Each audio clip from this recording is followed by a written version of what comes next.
আজকে আবার চলে এসেছি একটা নতুন রেসিপি নিয়ে। আজকে তোমাদের পনির আলুর তরকারি রান্না করে দেখাবো। পুরো রেসিপিটা শুরু থেকে শেষ পর্যন্ত দেখতে থেকো, আমার পাশে থেকো, আমাকে সহযোগিতা করো। তো চলো, আর দেরি কেন, তবে দেখে নিই আজকে রেসিপিটা।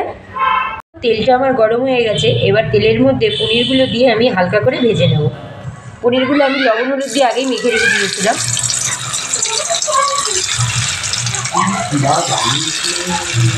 এবার তেলের মধ্যে এক এক করে পনিরগুলো আমি সব দিয়ে দিচ্ছি ভাজা তেলে।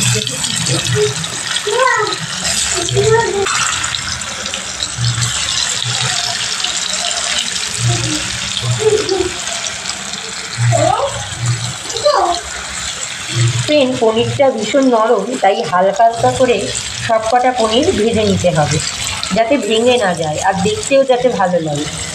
তাই তোমরা অবশ্যই হালকা করে ভেজে নেবে।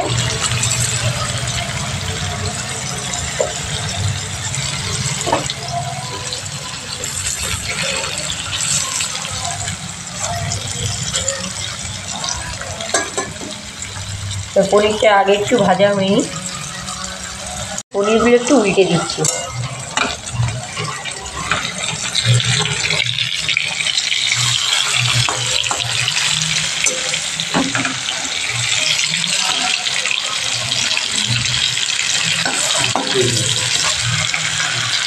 ভাজা হয়ে গেছে, এবার আমি পনিরগুলো তুলে নিচ্ছি।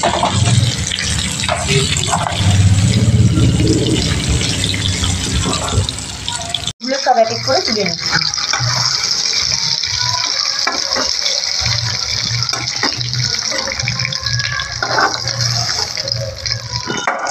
মধ্যে আমি বাদবাকি পনিরগুলো দিয়ে দিচ্ছি ভাজার জন্য।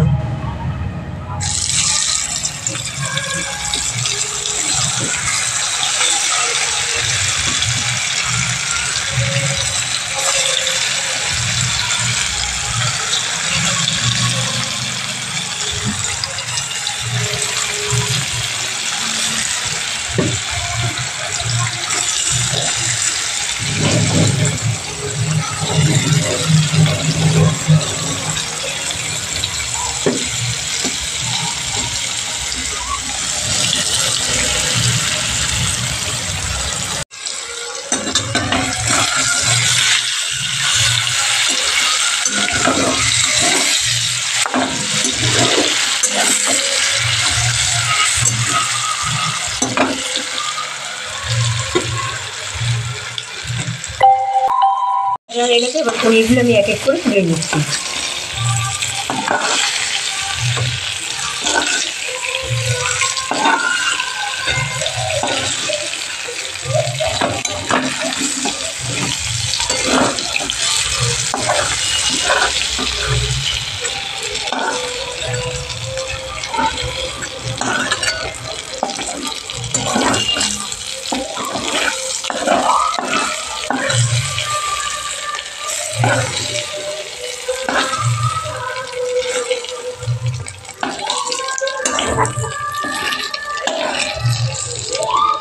আমি কড়াইতে কিছুটা পরিমাণ তেল অ্যাড করে দিচ্ছি।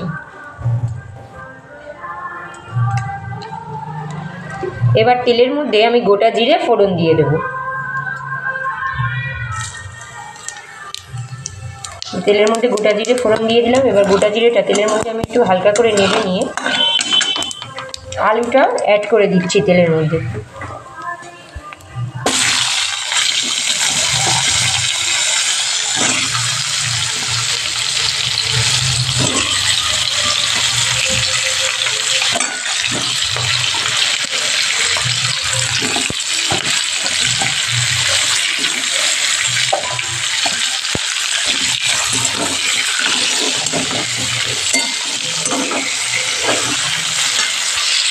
আলুটা একটু তেলের মধ্যে ভালো করে নেড়ে নিয়ে পরিমাণ মতো হলুদ এবং পরিমাণ মতো লবণ আমি অ্যাড করে দিই।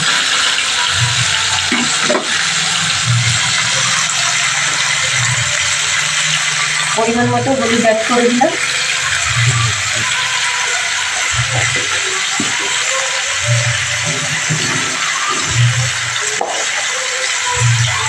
এবার পরিমাণ মতো লবণ অ্যাড করে দিচ্ছি।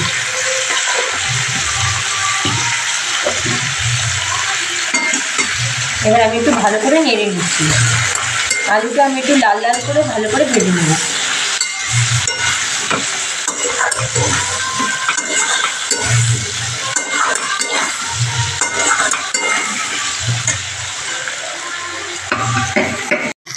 আলুটা আমি হালকা হালকা করে ভেজে নিয়েছি।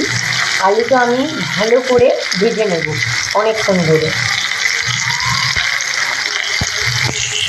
এবার আমি আলুর মধ্যে কুচনো টমেটোটা অ্যাড করে দিচ্ছি।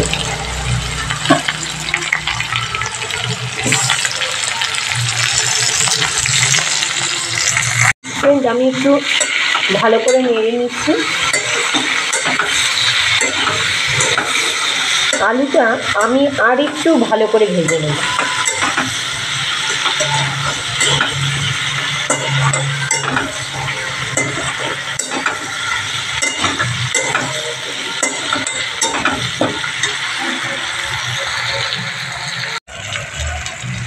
ফ্রেন্ড, আমি এবার এর মধ্যে বাটা মশলা অ্যাড করে দেবো। বাটা মশলার মধ্যে আমি আদা বাটা আর লঙ্কা বাটাটা অ্যাড করে দিলাম।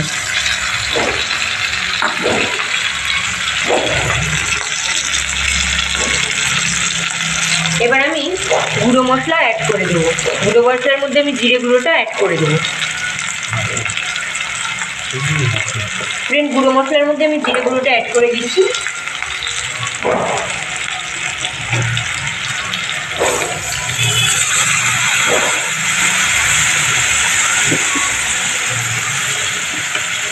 এবার আমি ভালো করে অনেকক্ষণ ধরে কষিয়ে নেব মশলাটার সাথে একসাথে।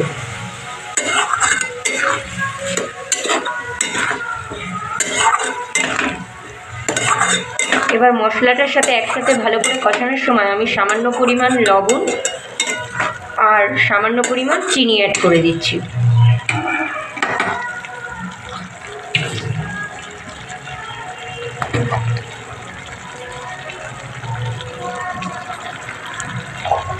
এবার আমি চিনি অ্যাড করে দেবো।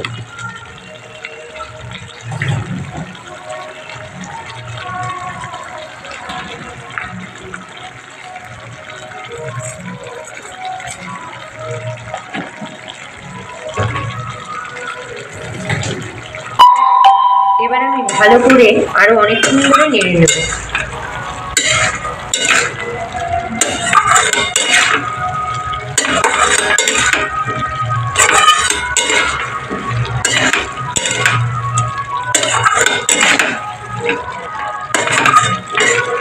ফ্রেন্ড, মশলাটা ভালো করে কষানো না হলে কাঁচা কাঁচা গন্ধ বেরোবে, খেতেও ভালো লাগবে না, রান্নায় সেই টেস্টও আসবে না।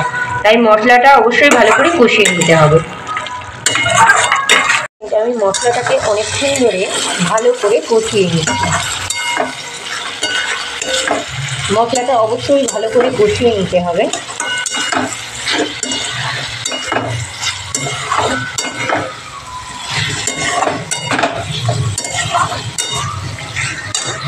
আমার ভালো করে কষানো হয়ে গেছে। এবার আমি এর মধ্যে কিছুটা পরিমাণ জল অ্যাড করে দিলাম। আরও কিছুটা পরিমাণ জল আমি এর মধ্যে অ্যাড করে দিচ্ছি। ঠিক আছে, এবার এক এক করে সব কটা পনির আমি জলের মধ্যে অ্যাড করে দিচ্ছি।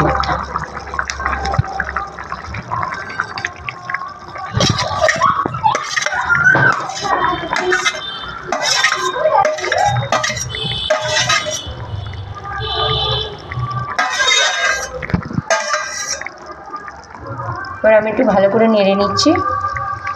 লবণ ঝাল মিষ্টি একদম ঠিকঠাক আছে। এবার আমি এর মধ্যে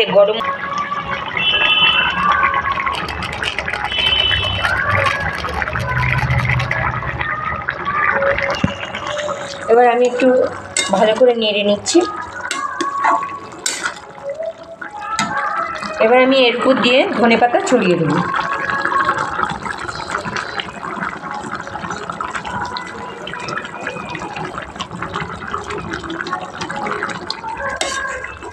এবার আমি নামিয়ে নিচ্ছি। ভিডিওটা যদি তোমাদের ভালো লাগে তাহলে লাইক, শেয়ার, কমেন্ট আর আমার চ্যানেলটাকে অবশ্যই সাবস্ক্রাইব করে দিও। আমার পাশে থাকো নতুন যারা আছো, যারা আমার চ্যানেল এখনও সাবস্ক্রাইব করোনি, তারা চটপটে গিয়ে আমার চ্যানেলটাকে সাবস্ক্রাইব করে দিও। তাহলে আমি নতুন কোনো ভিডিও করলে তার নোটিফিকেশন সব থেকে আগে তোমাদের কাছে পৌঁছে যাবে। তাহলে আজকের মতো টাটা, কালকে আবার চলে আসবো নতুন কোনো রেসিপি নিয়ে নতুনভাবে তোমাদের কাছে।